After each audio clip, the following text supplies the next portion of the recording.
இலக்கிய செயல்ல அடுத்து என்ன நடக்க போகுது? நம்ப கௌதமுக்கு ஒரே சிந்தனையா இருக்கு. அந்த எஸ்எஸ்கேவ நாம் எப்படியாவது பழி ஆசைப்படுறோம்.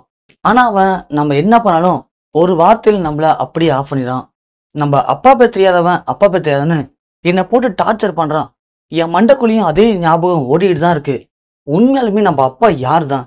எதனால ரேவதி அம்மா நம்மள்ட்ட அதை சொல்ல மாட்றாங்க? அப்படி அதுல என்ன மர்மம் இருக்கு? கண்டிப்பா அம்மாவுக்கு தெரிஞ்சிருக்கு. அம்மாவும் அத 2, 3 தடவ என்ட்ட சொல்ல ட்ரை பண்ணிட்டு, அப்புறம் வேண்டான்னு விட்டுட்டு போயிட்டாங்க. எதுக்கு என்கிட்ட இருந்து அப்பா பேர மறைக்கணும்? அப்போ நம்ம அப்பா உயிரோட இருக்காரா இல்லையா? அதையும் சொல்ல மாட்றாங்களே! எனக்கு கண்ண மூடுனாலே, அந்த எஸ்எஸ்கே சொன்ன வார்த்தை தான் என் மண்டைக்குள்ள ஓடிக்கிட்டே இருக்கு. உண்மையிலேயே எனக்கு அப்பா இருக்காரா இல்லையா? இன்னைக்கு அத தெரிஞ்சுக்கிட்டே ஆகணும். அத தெரிஞ்சா மட்டும் தான், அந்த எஸ்எஸ்கேவுக்கு நான் சரியான பதிலடி குடுக்க முடியும் அப்படின்னு நம்ம கௌதம் முடிவு பண்ணிட்டாரு. இலக்கியா வந்து, "கௌதம் என்ன பண்றீங்க?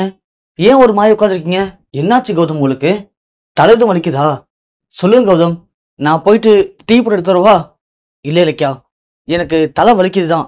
கண்ண மூடுனாலே அந்த எஸ்எஸ்கே சொன்ன வார்த்தை தான் எனக்கு ஞாபகத்துக்கு வந்துட்டே இருக்கு. நீங்களும் சொன்னீங்க, கார்த்திய எப்படியாவது அந்த எஸ்எஸ்கே கிட்ட இருந்து கொண்டு வந்துடணும் அப்படின்னு. ஆனா, நான் மட்டும் இப்ப போயிட்டு கார்த்திகிட்ட எல்லாத்தையும் சொல்லி புரிய வச்சு, எஸ்எஸ்கே கிட்ட இருந்து கார்த்திய பிரிக்க நினைச்சேன்னா, அந்த எஸ்எஸ்கே சொன்ன அதே வார்த்தை அடுத்து கார்த்தி சொல்லுவான்.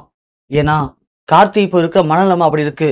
அந்த எஸ்எஸ்கே என்ன சொன்னாலும் கார்த்தி நம்புறதுக்கு ரெடியா இருக்கான். கார்த்தியும் அதே வார்த்தையை என்னை பார்த்து கேட்டானா, என் மனசு தாங்காது. அப்புறம் நான் என்ன பண்ணுவேன்னு எனக்கே தெரியாது இலக்கியா. என்னால முடியல இலக்கியா. எனக்கு இப்போ இதுக்கு ஒரு பதில் தெரிஞ்சே ஆகணும். என்ன கௌதம் சொல்றீங்க? அப்படி என்ன கேட்டான் அவன்? ஏன் நீங்க இவ்வளோ டென்ஷன் ஆகுறீங்க? அப்படி எமோஷனல் ஆகுற அளவுக்கு என்ன ஆச்சு உங்களுக்கு? என்ன ஆச்சா? இலக்கியா, ஏன் உனக்கு தெரியாதா? அந்த எஸ்எஸ்கே என்னை பார்த்து, அப்பன் பேர் தெரியாதவன் நீனு. நீதான் வந்து என்னை பார்த்து பேசுறியா? நீ யாருக்கு பொறந்தனே தெரியாதடா உனக்கு அப்படின்னு என்ன அவன் கேட்ட கேள்வி இன்னமும் என் காதுக்குள்ள ஓடிக்கிட்டே இருக்கு இலக்கியா. என்னால நிம்மதியா தூங்கவே முடியல. நான் நிம்மதியா தூங்கி எத்தனை நாள் ஆச்சு தெரியுமா?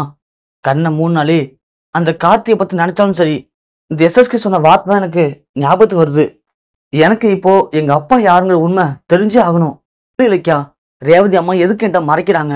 அப்படி ரேவதி அம்மா மறைக்கிறதுக்கு காரணம் என்ன இருக்கு? எல்லாரும் கார்த்தியை கொண்டு வான்னு சொல்றீங்க. அந்த எஸ்எஸ்கே முன்னாடி போய் நின்னானா, அவன் இந்த வார்த்தையை கேட்டு என்ன டோட்டலா காலி பண்ணிடுவான். எனக்கு இந்த கேள்விக்கு நீங்க பதில் தெரிஞ்சாகணும். இல்லைன்னா என்னால ரிலாக்ஸா இருக்க முடியாது. சொல்லு இலக்கியா, சொல்லு. ரேவதி அம்மா எங்க? எனக்கு என்னமோ உனக்கு தெரிஞ்சுக்கணும்னு தோணுது. ஏன்னா ரேவதி அம்மா எல்லாத்தையுமே உன்கிட்ட சொல்றாங்கல்ல. அப்போ இதை பத்தி சொல்லியிருப்பாங்கல்ல. சொல்லு இலக்கியா, எங்க அப்பா யாரு? யாரு எங்க அப்பா? அந்த எஸ்எஸ்கே கேள்விக்கு பதில் என்ன? சொல்லு இலக்கியா. ஐயோ கௌதம், நீங்க இவ்வளோ எமோஷனல் ஆகுறீங்கல்ல. நான் வேணா உங்கள்கிட்ட சொல்றேன். ஒன்றும் பிரச்சனை இல்லை கௌதம். நீங்க தெரிஞ்சுக்கிறதுக்காக இவ்வளோ எமோஷனல் ஆகுறீங்க. தெரிஞ்சுக்கிறதுக்கு அப்புறமும் எதுவும் பிரச்சனை இல்லாம இருக்கணும். உங்க அப்பா இலக்கியா நேர்ல பார்க்குற ரேவதி கண்ணை காட்டி வேணா இலக்கியா அப்படின்னு சைகை காட்டினதும் இலக்கியா அப்படியே அமைதியாகிறாங்க. கௌதம், என்ன இலக்கியா? என்ன சொல்ல வந்த? ஏதோ சொல்ல வந்தியே, எதுக்காக அப்படியே ஆஃப் ஆயிட்ட? இலக்கியா, அன்னைக்கு இதே மாதிரிதான். நீ ஏதோ சொல்ல வந்த, அப்புறம் அப்படியே நிப்பாட்டிட்ட. இன்னைக்கும் அதே மாதிரி ஏதோ சொல்ல வந்துட்டு அப்படியே நிப்பாட்டிட்டியே. என்னாச்சு இலக்கியா? உண்மையை சொல்லு. உனக்கு எங்க அப்பா யாரும் தெரியுமா? சொல்லு இலக்கியா. ஐயோ கௌதம், உங்க அப்பா யாருன்னு எனக்கு தெரியாது கௌதம். நான் ஒரு 10 நாள் டைம் கொடுத்தாங்க எனக்கு. ஒரு 10 நாளுக்குள்ள நான் எப்படியாவது ரேவதி அம்மாட்ட பேசுறேன். ரேவதி அத்தைகிட்ட பேசி உங்க அப்பா யாருங்க உண்மையை நான் கண்டுபிடிச்சு உங்களுக்கு சொல்றேன் கௌதம். எனக்காக ஒரு 10 நாள் டைம் தாங்களேன். இது வரைக்கும் நீங்க எனக்காக என்னென்னமோ பண்ணிருக்கீங்க. நானும் சொன்னபடி உங்களுக்கு எல்லாமே பண்ணி கொடுத்துருக்கேன். இதுக்கு ஒரு 10 நாள் டைம் தாங்க. கண்டிப்பா அது யாருங்க உண்மையை கண்டுபிடிச்சி நான் உங்கள்கிட்ட சொல்றேன் கௌதம். ப்ளீஸ் கௌதம், அது வரைக்கும் கொஞ்சம் நிம்மதியா இருங்க கௌதம். அதை பற்றி யோசிச்சு வச்சு நீங்க டென்ஷன் ஆகி உங்களை பார்த்து அப்புறம் நாங்களும் பயந்து கிடக்கணும் கௌதம். ப்ளீஸ் கௌதம், எனக்காக இலக்கியாவுக்காக ஒரு 10 நாள் டைம் தர மாட்டீங்களா? இலக்கியா, எனக்கு 10 நாளோ 1 மாசமோ 1 வருஷமோ எனக்கு தேவையில்லை. எனக்கு யார் எங்க அப்பா அப்படிங்கிற உண்மை மட்டும் தெரிஞ்சாகணும். அது இல்லைன்னா எனக்கு பைத்தியம் பிடிச்சிடும் அப்படின்னு கௌதம் அதே சொன்னதே சொல்றாரு. இலக்கியா பொறுமையா சாந்தப்படுத்தி கௌதம் படுக்க வச்சுட்டு வெளில வராங்க. அத்தை, ஏன் அத்தை சொல்ல வேணாம் சொல்ல வேணும்னு மறைச்சிட்டு இருக்கீங்க? பாத்தீங்களா கௌதம், அந்த எஸ்எஸ்கே சொன்ன வார்த்தை கௌதம் மண்டைக்குள்ள ஓடிக்கிட்டே இருக்கு. எப்ப பார்த்தாலும் கௌதம் இப்போ அடிக்கடி அந்த கேள்விக்கு பதில் என்ன பதில் என்னன்னு கேட்டுக்கிட்டே இருக்காரு. கௌதம் படுற கஷ்டத்தினால தாங்கிக்க முடியல அத்தை. எப்படி கௌதம் உங்க புள்ளன்னு தெரிஞ்சும் அவர்கிட்ட சரியா பேச முடியல. அவன் என்ன அம்மான்னு கூப்பிடணும்னு நீங்க எப்படி ஆசைப்பட்டீங்க? அந்த நிலைமையில தான் இப்போ கௌதமும் இருக்காரு. தான் அப்பா யாருன்னு தெரிஞ்சுக்கணும். தான் அப்பா யாருன்னு என்னை கேட்குறவங்கள்ட்ட சொல்லணும் அப்படின்னு துடிக்கிறா அத்தை. அவருடைய நிலைமையை கொஞ்சம் யோசிச்சு பாருங்க அத்தை. அவர்கிட்ட சொல்லிடுதான் சரியா அத்தை. இலக்கியா, நான் மட்டும் என்னம்மா சொல்லக்கூடாது, அவங்க அப்பாவை மறைச்சு வச்சுக்கணும்னு எனக்கு என்ன ஆசையா? நீயே சொல்லு பார்க்கலாம். அவங்க அப்பா யாரு? அவங்க அப்பா என்ன நல்லவனா? அவன் கெட்டவனாவே இருந்து செத்து போயிருந்தா கூட பிரச்சனை இல்லைம்மா. அவன் தான் அவங்க அப்பான்னு சொல்லி கை காட்டிட்டு போயிட்டே இருந்திருப்பேன். ஆனா இவன் நல்லா தானே இருக்கான். சொல்லு பார்க்கலாம். கௌதம இந்த அளவுக்கு மன உளைச்சலுக்கு உள்ளாக்குறதே அவன் தானம்மா. அவன் ஒரு மனுஷன் மிருகமா. அவன் என்ன கொல்லவே தயங்க மாட்டான். என்னையும் கொல்லுவேன், என் புள்ளையும் கொல்லுவேன்னு ஒரு குறிக்கோடா இருக்காமா. அவனுக்கு இது வரைக்கும் கௌதம் தான் தான் புள்ளங்கிறது தெரியாதுமா. ஒருவேளை கௌதம் தான் தான் புள்ளன்னு அவனுக்கு தெரிய வந்துச்சுன்னா அவ்வளவுதான், அப்புறம் எல்லாமே வேஸ்டா போயிடும். அவன் கௌதம கொல்றது கூட தயங்க மாட்டாமா.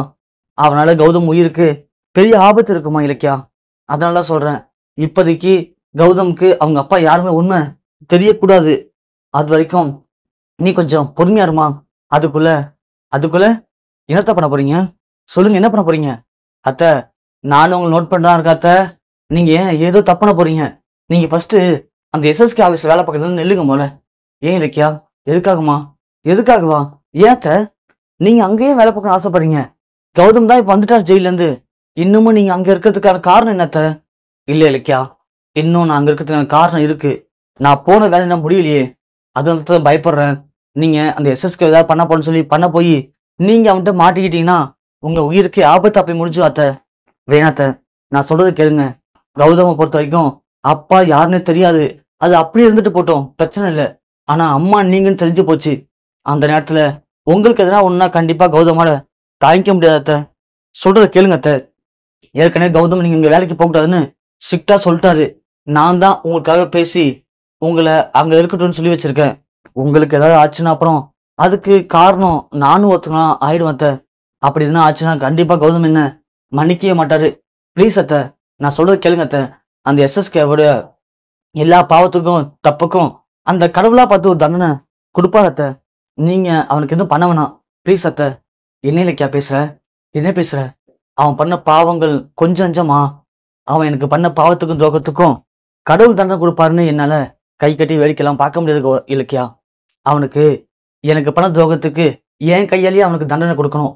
அப்படி கொடுத்ததான் என் மனசு ஆறும் இலக்கியா, என் மனசு ஆறும். அதெல்லாம் சொல்றேன். நான் அவன் கதையை முடிச்சுட்டு தான் அந்த ஆபீஸ் விட்டு வருவேன். நீ தான் சொல்லியிருக்கல இன்னும் 10 நாளுக்குள்ள உங்க அப்பா யாருங்கிற உண்மையை சொல்லுவேன்னு சொல்லிட்டு. அதே 10 நாளுக்குள்ள இந்த எஸ்எஸ்கே கதையை நான் முடிச்சிருவேன் இலக்கியா.